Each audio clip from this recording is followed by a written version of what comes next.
Hey guys, before we start, a quick shout out to Alpha Dog Nutrition for sponsoring this podcast. Alpha Dog products are now available at dusupply.com, and you can use code ALPHADOG15 at checkout for 15% off and a credit for free shipping to try it yourself. Now let's get you to your podcast.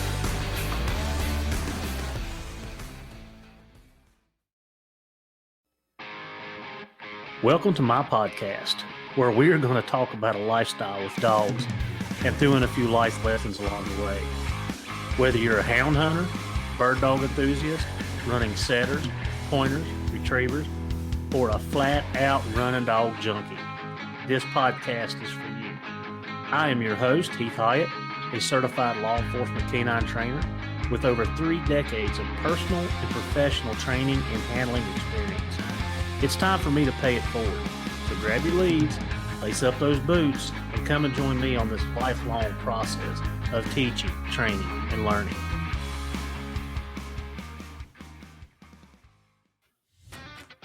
Are you looking to unlock your dog's full potential and give them the best nutrition possible for peak performance?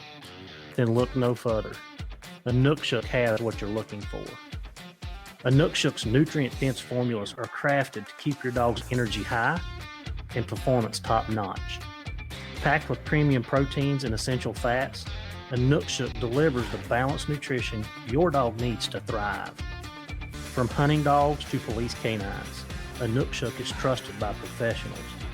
Give your dog the power of peak performance with Inukshuk Professional Dog Food.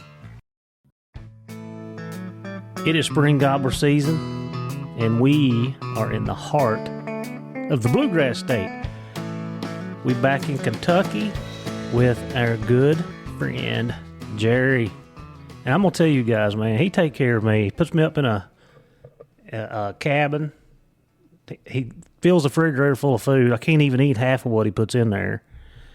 And trying to fatten you well, I don't need fatten. I need to unfatten. I fatten you up so I can keep up with you. I'm trying to lose weight, Jerry, not gain it. But yeah, we come back. Like, this is gonna be a yearly trip, man. I enjoy it. We just got through eating a big old bait for supper. We had steak and baked potatoes and a salad. And man, I just enjoy being down here. I just told Jerry, I said, man, we enjoy having you.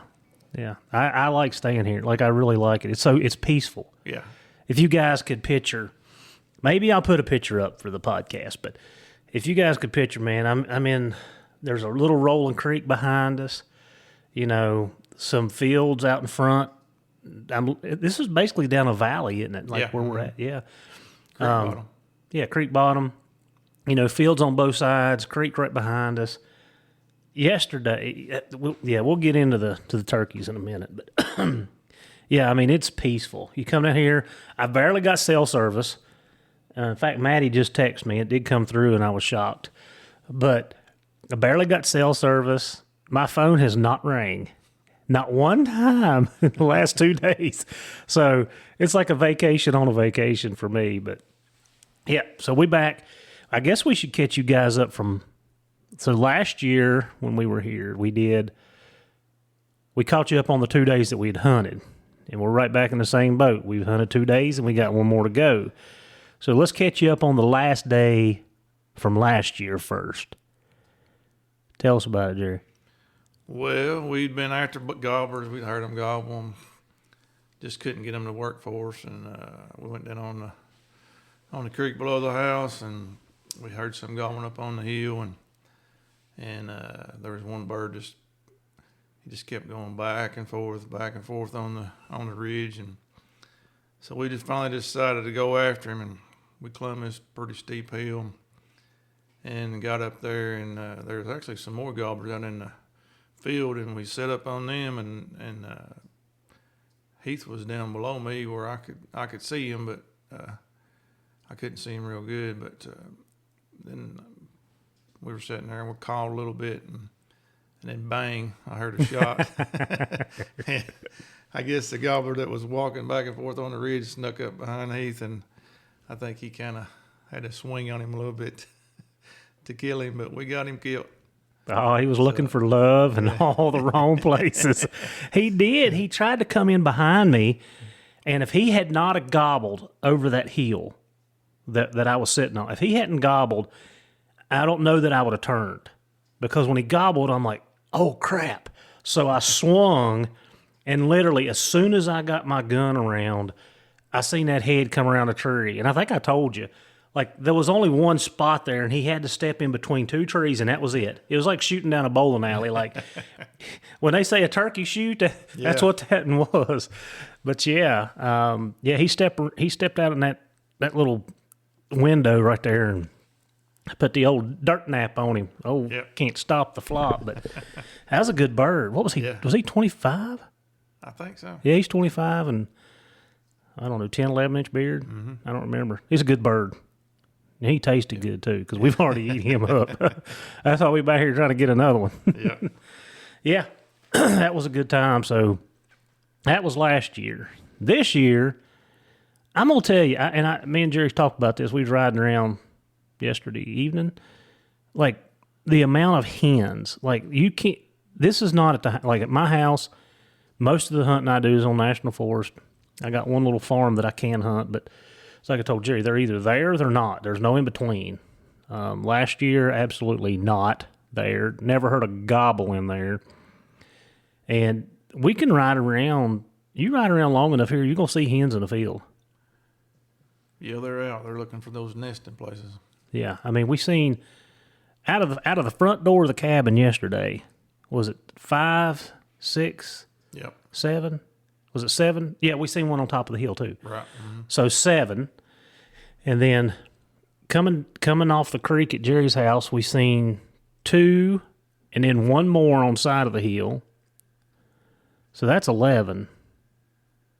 Yeah, we seen 11 hens yesterday, not counting the 5 that was with one of the birds that we sat and we watched that booger from daylight till 9 o'clock. Yeah, it was 9 o'clock at least. Yeah. And we the closest we could get to him was 80 yards. We got pinned down in a bad location, and as smart as us humans are, we did the same mistake again today. Yeah, we got pinned down in the same stinking location. Yeah. But that bird yesterday had 5 hens with him, and he would answer when we called, but he didn't even look our way. Strutted the whole time. Yeah. Yeah, I mean, for 2 hours straight.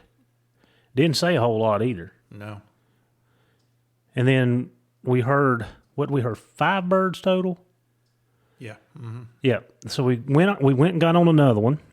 Well, I say we went and set up on another one. And he was so close you could hear him drum. When he gobbled, I mean, you could hear it. And then he turned and went away from us. And I'm not sure. I mean, he didn't leave out of there, but every time he gobbled, he was a little farther, and then he ended up topping out. And we heard 2 birds back left-handed to where we were set up. So on the way out, we decided, we're going to call for that one. So we call a couple times and nothing.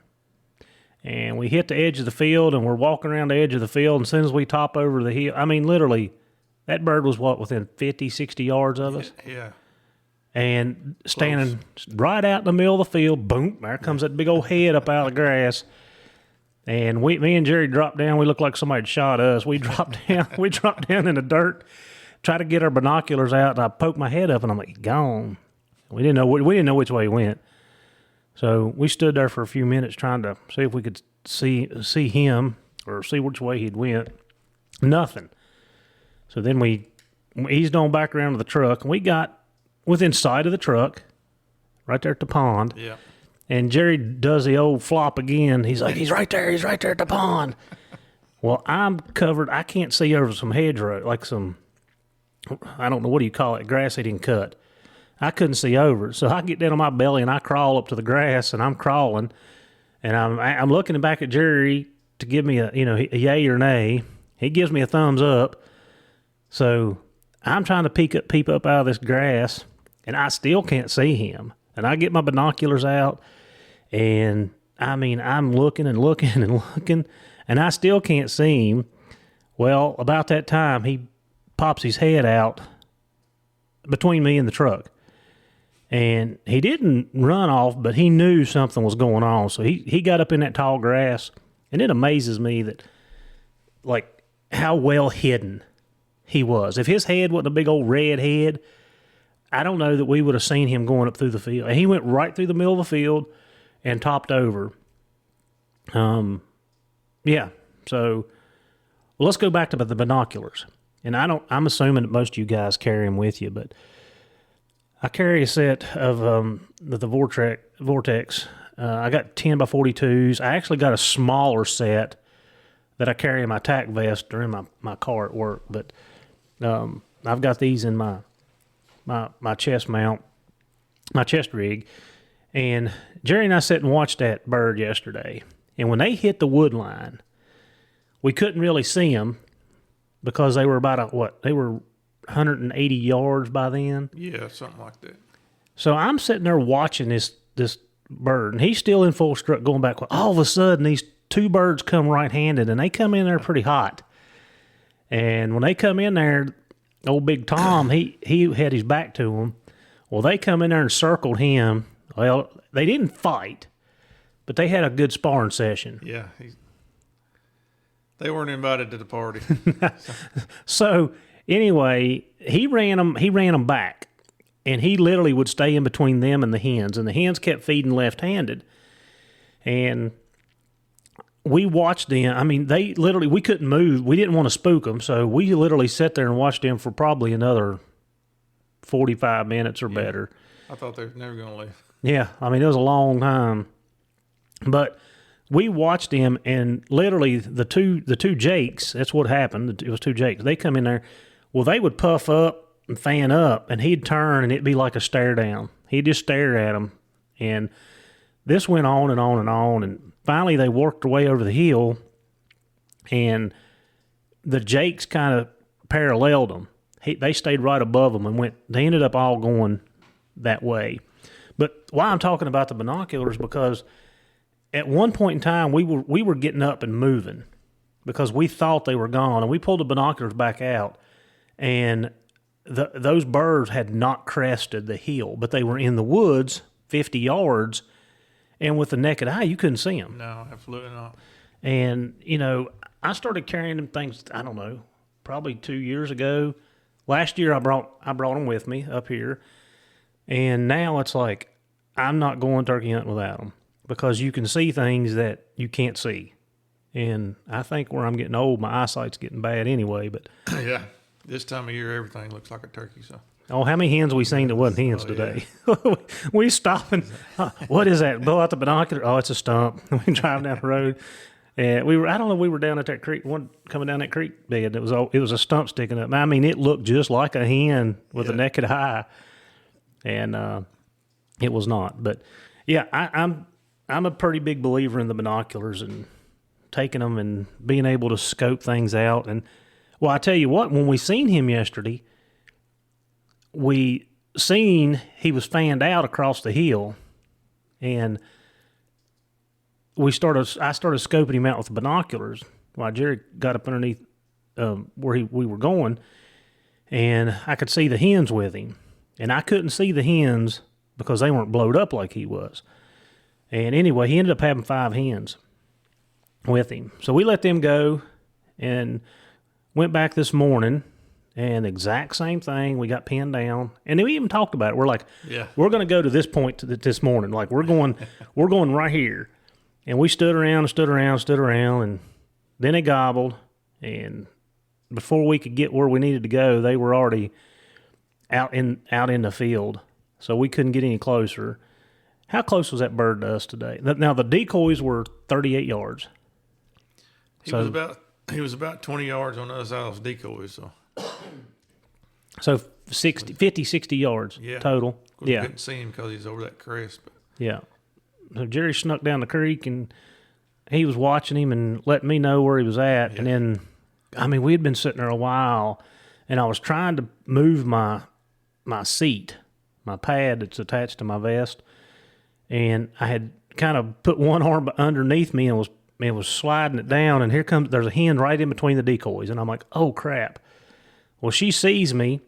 She's not sure what it is, so she turns and takes about 3 quick steps, and all I can see at that point is just the top of her head. And she floats back over, and then it was 30 more minutes before he popped back out.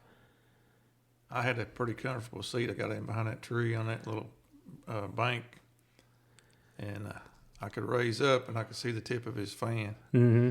So I knew he was still there, so I'd wait, and I'd think, well, he's gone now, so I'd raise up, and there's that tip of the fan in the same place. Yeah.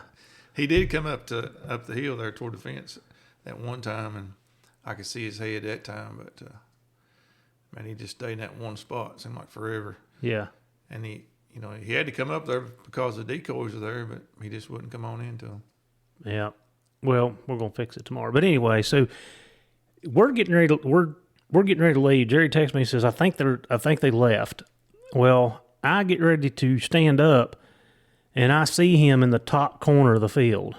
So I'm trying to communicate with Jerry without yelling, and I'm whistling. And Jerry ain't looking at me, and I'm whistling, and I'm whistling louder.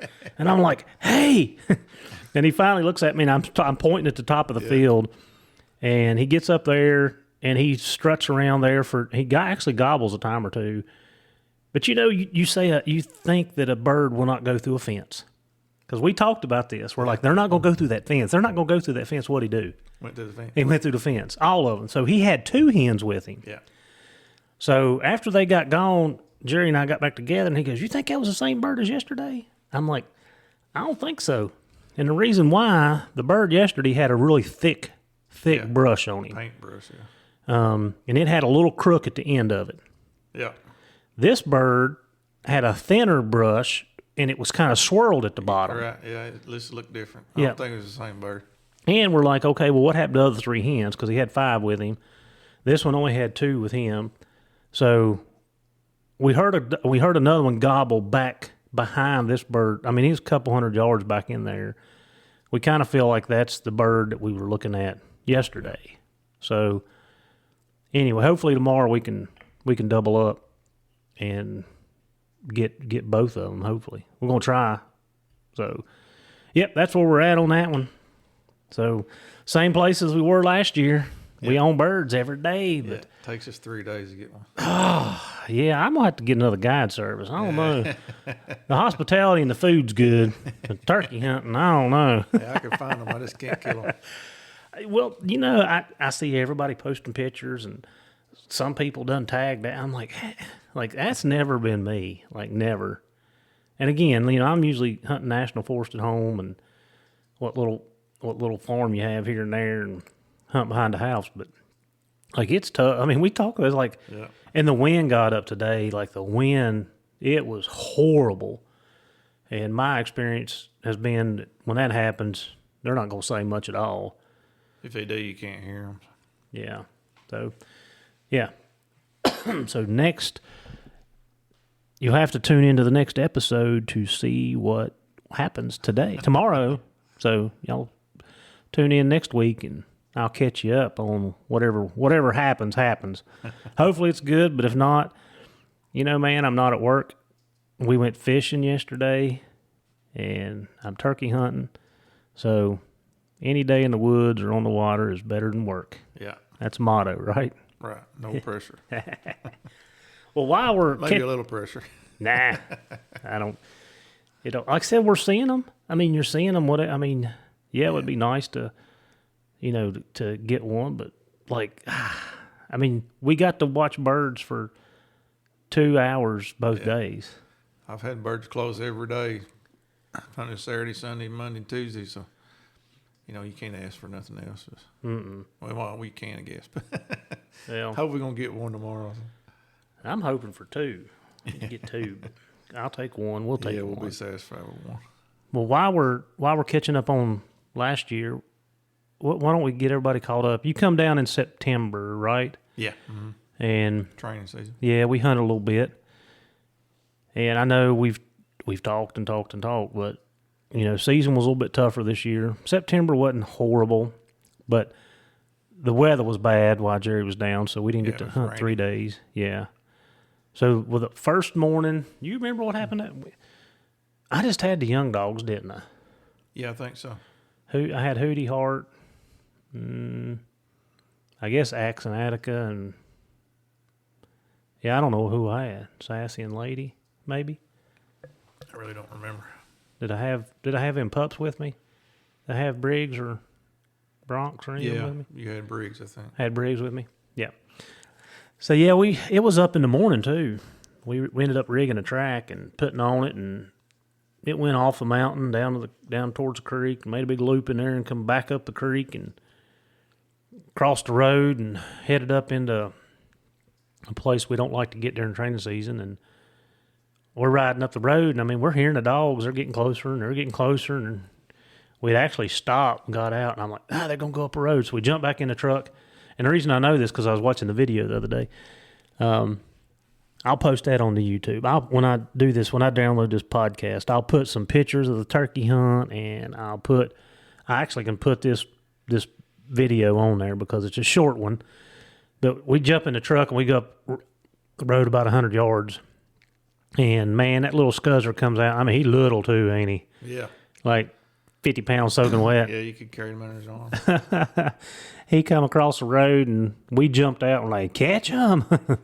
So we called all the dogs and called them off of that one. And then Tuesday morning, or whatever day it was, Thursday, Friday, whatever day it was, the next day it was raining. It rained pretty much the night, so I'm like, you know what? We'll just take the young dogs and go out and do a little trash breaking. And so we took the bee litter. That's all I took, wasn't it? Did I have anything else? No, you just had 3, I think. Just, Briggs, Bishop, and Briggs, Bronx, and Bridger. Yep. So we go up and we roaded them a little bit. We did see some deer, didn't we? Yeah. Mm-hmm. Yeah. I put them out on some deer. So here's a dilemma I'm in. If you guys have listened to podcasts, you kind of know how I feel about trash breaking. But this litter has been a little different. So them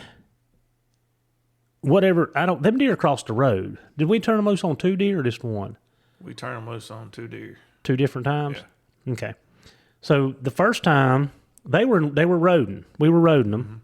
Mm-hmm. And the deer jumped and come right across the road in front of them, didn't they? Yeah. Mm-hmm. And so as soon as we seen that, I'm on it, and I've got my Garmin set up where I can hit all 3 of them. I don't have to change anything. I've got 1, 2, 3, and I can hit any of the buttons and take care of it instead of flipping through it. So I went ahead and just tap, tap, tap, tap, tap, tap, tap, tap, tap, and that was it. Like, it didn't take much.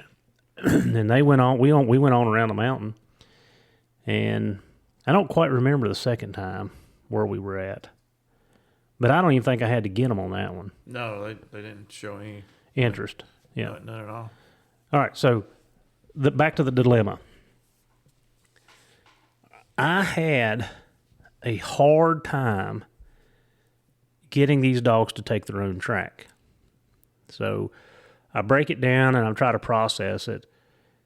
And in my mind, like I don't put a lot of pressure on the dogs until I get them on the game that I want them to get on. Like I want them running bear. I want to put them on bear, put them on bear, put them on bear, do a little cleanup, put them on bear, do a little cleanup. That's kind of my philosophy. But these guys I've had a hard time. Like they did not want to take their own tracks. Now, by the end of December, we had some trash races, and they didn't have no problems doing it. Bronx and Bridger were my main problems. Briggs would go a little bit, but he'd always drop out pretty quick. He wouldn't go along.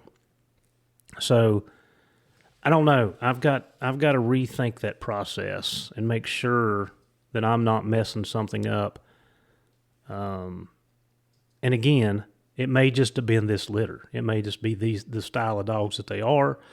They're very easy dogs, and when I say easy, it don't take a whole lot when you need to correct them. Like it don't take a lot. Like, you can pretty much raise your voice, and that's enough for two of them. So I don't know, but you were with me. What's your thoughts on that? Well, I know they, it seemed like that they didn't really care a whole lot about those deer. If they had of, they would have definitely, got in on that sight chase. But I got some puppies now, and the last 3 or 4 puppies I've raised, I try to put a handle on them pretty early, but when I start trying to cast them, it don't seem like they want to go. And back years ago, when we didn't even try to break them off deer, they just ran them, and they'd usually quit them on their own. But sometimes I think you're better off to wait, let them run them, and then try to break them. I know it's harder probably to break them then after they get started on them, but I don't know. Seems like when we had deer chasers, we had better dogs. Well, so yeah, I'm with you, and I've actually done this. I mean, been the same way. I never really tried to break my dogs before I started hunting them. Like, I never done that until here recently, the last 5 years or so. But again, we were using the old telemetry collars, and I didn't have the access to break them. Yeah. So that changed things. But I do know, I feel like in fact, one of the best dogs I've owned, one of the better dogs that I've ever owned, the reason I got him because he was a trashy SOB, and the guy didn't stand it. And I'm like, I'll take him. And did I ever get him broke? Probably not. But man, you put him in a bear track, he was there to stay. So I get that, and like I said, I don't want to shortfall the dogs. I don't want to have to put more effort into it than it already takes.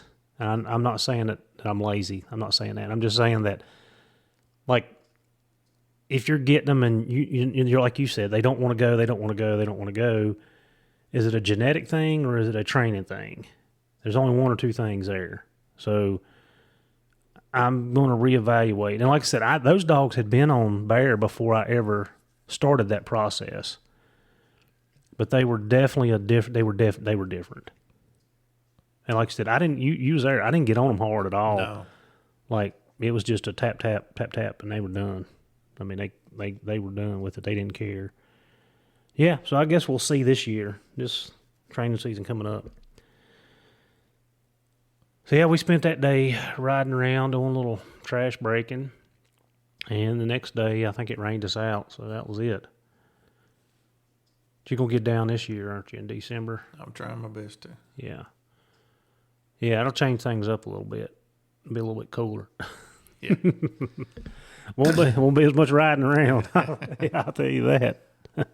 So while we're talking about pups, we had this conversation yesterday, and I thought it was very interesting that when I went by Jerry's kennel, I seen a blue English dog in there, and I thought, oh, Lord, he's done fell off the wagon. Like, we're going to have to get him back straight.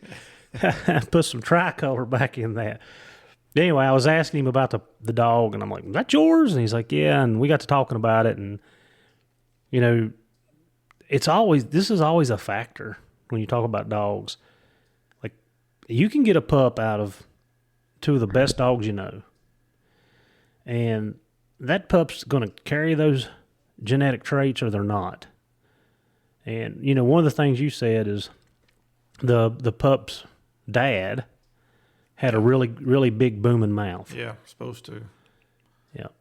I haven't really hunted with him, but they said everybody says he's got a big mouth, but, that's the thing about getting you start out with a 6-week-old puppy.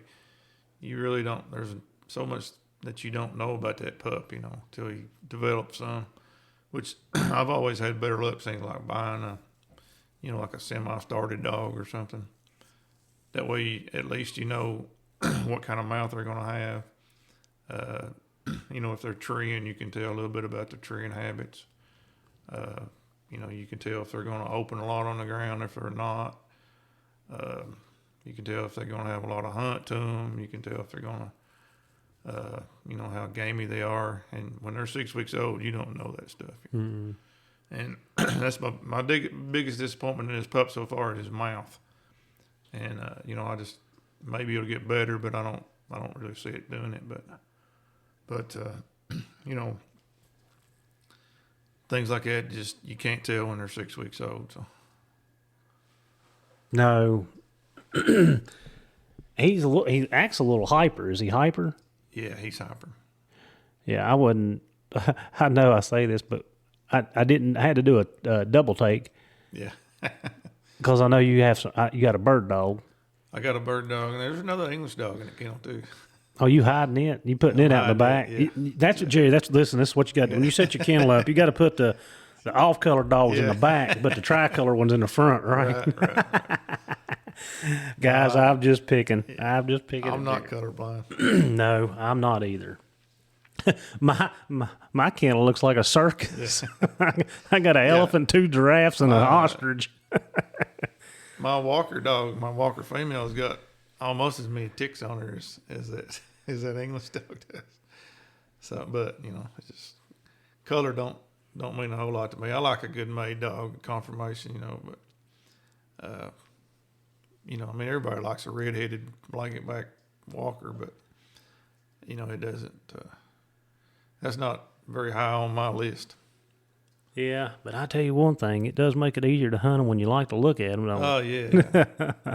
But I say this every time, man, you pick out the ugliest pup in the litter, that's the one that makes it. Yeah. He's a survivor already. You was talking about ticks.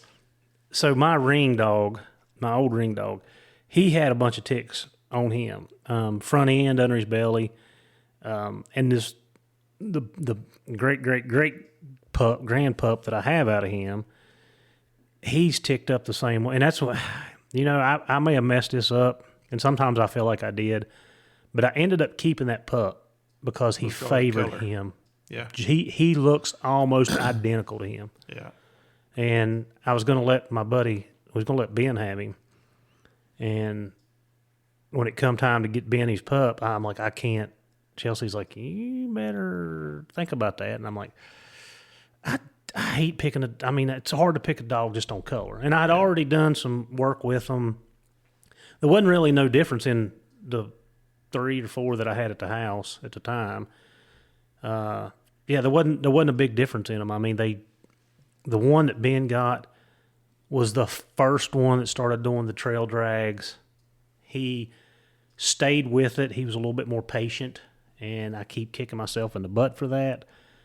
The one that I kept was not as patient, which I hope he matures out of that. But he still would, he'd still take those tracks, and a lot of times he'd get in front of the other one and go on with them, which again reminded me of Ring.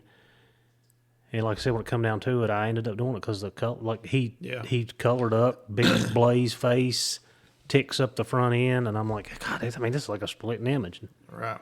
So, these breeders that you hear have these family lines for the same thing, year after year, and for generations, and it seems like they can always pick those puppies out. Even though, at 6 weeks old, what it's going to carry on. And they go by color a lot. So I don't know if that, that color means they're going to get the rest of their genes too. But I know several people I can name that, they pick what they're keeping and they sell the rest of them or whatever. And they always turn out. So I'm not that good. Like I tell myself that, but it never works out that way. Yeah. But Dale Cameron used to tell me the same thing. Yeah. He's like, when they're born, I can tell you. I'm like, what? Mm-hmm. And I don't discredit that. I mean, I'm sure that he was telling it like it is, but I never understood it. Yeah. And they're just picking, what's been better for them. Mm-hmm. They're picking something that looks like that. Yeah. No, I have Well, I tell you what, the sassy pup that I got from Carl and Chris, when they sent me pictures, I picked out the one I liked that looked the best. I said, I mean, I didn't know anything about him. I'm like, just send me that and it looks good. So that's the one I got. Yeah. And then what other dog did I do that to? Tilly, Carl again, come from Carl. He brought a handful of pups for me to pick through, and I was like, yeah, all right, she looks good. I'll take her. So to me, it's just a gamble. But I think genetically, back to this dog training, genetically, if the dog has it and they're put in the right hands, they're going to. Yeah, opportunity is the main ingredient. Well, I mean, just like, we're sitting here talking. I will not disclose on this podcast how many dogs that I have that I shouldn't have because it's almost overwhelming. But the bunch that I'm hunting this year is like out of the 6 that I'm getting ready to undertake a huge challenge, I don't see a big difference in them. Like, they all have some really good qualities. They're all gamey. I've already tested that. I know they're gamey. They're all looking up. They all want to run. I mean, it's like, how do you have this many young dogs and not have a cull or two? Yeah. Right? Like, how do you have this many and not? And I'm not saying they're by the end of the year they may all be, but me looking at face value and what little bit of stuff I've done with them. In fact, I posted a picture last week of them on a tie out. I put them on a tie out, and I'm changing things up all the time with them. So there's 4 of them right there, but there's 2 a little bit older that you're not getting to see as much. And one of them looks like Ring. Yeah, I mean, it's like I don't see a huge difference. I will be highly surprised. Now, are they going to make world beaters? Probably not. But I feel like all of them, with what I've seen, have the ability and the potential to run and tree game. And that's hard. Like, I went through so many years and so many stages where I'd go through 10 dogs and none of them would suit me. And I think maybe it was me and Richie, or I don't know who I was on the podcast with, but, when you're raising those dogs yourself, you and I talked about this. When you're raising those dogs yourself and you're investing the time in them, they seem to suit you a little better. Oh, yeah. Like, I'm putting a handle on mine, but I don't think I'm overdoing it. Like, they're loading, they're leading. I put them I start to feed them in the dog box, and I'll get them up on top of the dog box here in the next week when I get back from being on vacation this week and traveling all over. So it just seems like they're more pleasing to you because you've done what you like, you like to see in a dog, and I think that's another thing too. Yeah. I don't know, but I think it was me and Richie was talking about that. But and I got the little terror from him, and again, it's like she's just too smart for her own good, man. Like, she wearing me out. Like, she's testing every patient I have, and I feel like I'm pretty patient when it comes to training dogs. And she poking at me. She's like, "Huh, you like that? You like that? Yeah, I'll do this." Like, she's full of herself. But I mean, like I said, I can see, like, I hate to say I see greatness in her because that'll always bite you, but she does the things that the dogs that make your good dogs, like, she's doing those things. So she's testing your patience. That's what she's doing. She's like, get used to it because you're going to have about 10 more years of it. Oh. Been my experience that the puppies that tear the most up around the house, make the best ones. Well, I got a yard full of them. I mean, literally, I've been picking up because, of course, we have to start mowing, right? Welcome to Virginia. You can get all 4 seasons in an hour. Just sit down for 15 minutes and it'll do something different. But yeah, I started picking up the yard last week because I needed to hit some high spots, and I don't know where she gets all this stuff. Yeah, She I mean, half of Chloe's barn's up the house. Like I don't know where she's getting some of it. There was a broken. I guess it come from the porch. A planter, put flowers in. Mm-hmm.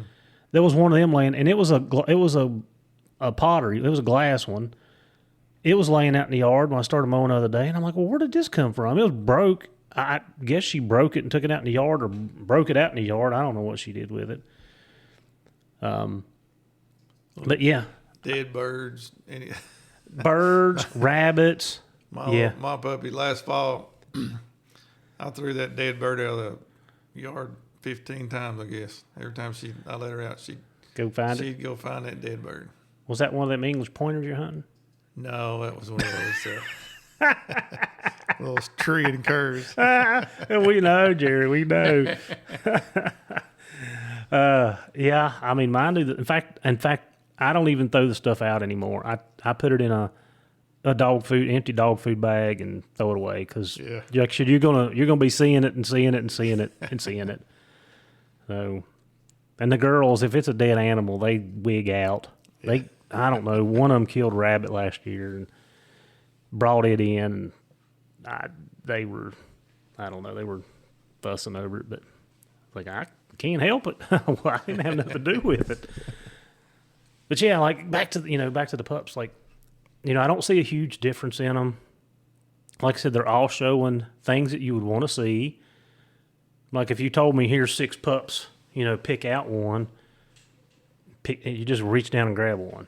And if I had to, honestly, at this point, because I know what all of them are, I'd pick the one I like to look at the best. Yeah. I'd go back to the looks. Yeah, right. Like, yeah. Yeah.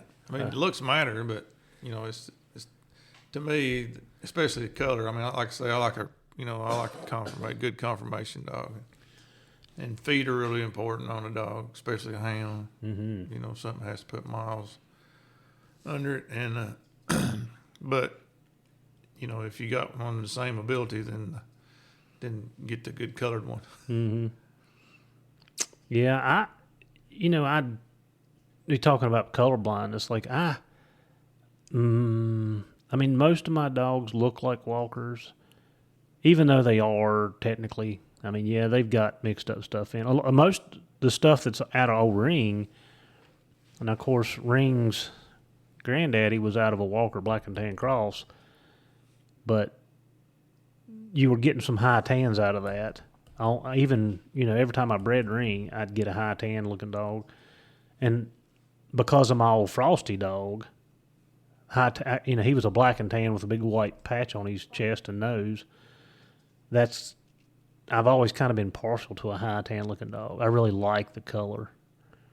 But yeah, in my Hootie and Hart, which are out of Spook, they've got black. They're black and white dogs. But that's because their mother was out of a registered blue tick male and a female that went back to my Ring dog. So that blue actually threw a lot of black in that. That's why they're black and white. Yeah. People ask me that all the time. They're like, what's them dogs out of? Them black and white dogs are good looking dogs. Conformation, they're put up good. They got good bone structure, got good feet, good heads on them, good hanging ears. I like a little bit darker eye. Yeah, I do too. The light eyes, the crazy look, I call them crazy eyes. Yeah. They worry me a little bit, and I know it's probably just me. Looks like nobody's home. Yeah, exactly. I've had some bad experiences with those dogs, so I guess that's why I pay attention to it. But yeah, I mean they're put together good. They're mixed up. I mean they're flat mixed up dogs. They're My wife used to make fun of me because I would pick traits out I didn't like about a dog when I saw him. I'd say, hey, things like that matter, It matters how much ear they got. It matters, the length of the muzzle, the size of the head. It matters the legs if they're not straight, and it matters about the feet. You got to have good feet on a dog. If you don't have, it's like they say about a horse, no foot, no horse, but no dog, no foot, no dog. So. That's right, and that goes all the way back. This kind of circles back to what we were talking about. When you breed two dogs, unless you've been doing it and breeding your own line, you really don't know. Right. You don't know. And again, it goes back to outcrosses. And when you define an outcross for me, I'll just define it for me.